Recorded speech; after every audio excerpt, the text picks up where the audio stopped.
जवळजवळ शिरबाई योजनेला 300 कोटी खर्च झालेले आहेत आणि जलजीवन मिशनला 85 गावामध्ये 102 कोटी खर्च झाले आहेत। 402 कोटी रुपये शासनाने या तालुक्याच्या पाणी पुरवठ्यासाठी खर्च केले मागच्या काही वर्षांमध्ये आणि एवढा 400 कोटीचा खर्च करून सुद्धा आज तालुक्यातली गोरगरीब जनता पिण्याच्या पाण्यापासून वंचित आहे। त्यासाठी आपण हा आढावा बैठक आयोजित केली होती। या आढावा बैठकीमध्ये माहितीही मिळाली की MGPचं काम, शिरबाई योजनेचं काम हे 90% पर्यंत पूर्ण झालेलं आहे।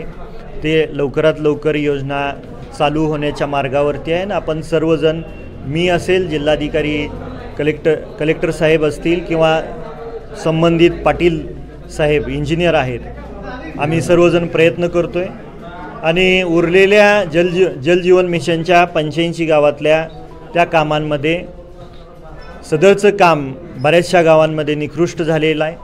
काही गावांमध्ये 90% पर्यंत त्या योजनेचे पैसे उचललेले आहेत, बिलं पास झालेली आहेत, पण कामं ही झालेली नाहीत आणि त्या संदर्भातल्या चर्चा या आढावा बैठकीत झाल्या आणि ठराव पास झालेला आहे की इथून पुढं 85 गावाची तपासणी येत्या 25 तारखेपर्यंत संबंधित अधिकाऱ्यांनी करायची आणि जोपर्यंत ती तपासणी सखोल चौकशी होत नाही आणि त्याचा योग्य आढावा होत नाही तोपर्यंत संबंधित अधिकाऱ्यांनी त्या योजनेची उर्वरित रक्कम जे काय असेल ते बिल द्यायचं नाही।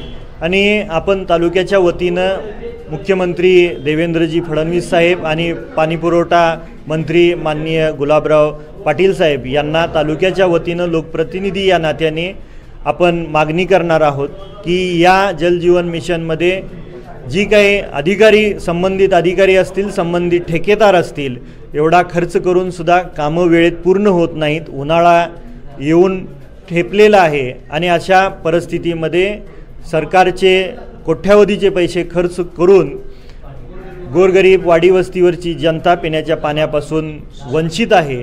तर लवकरात लवकर यांच्यावरती कठोर कारवाई व्हावी ही तालुक्याच्या वतीनं आपण मागणी करणार आहोत।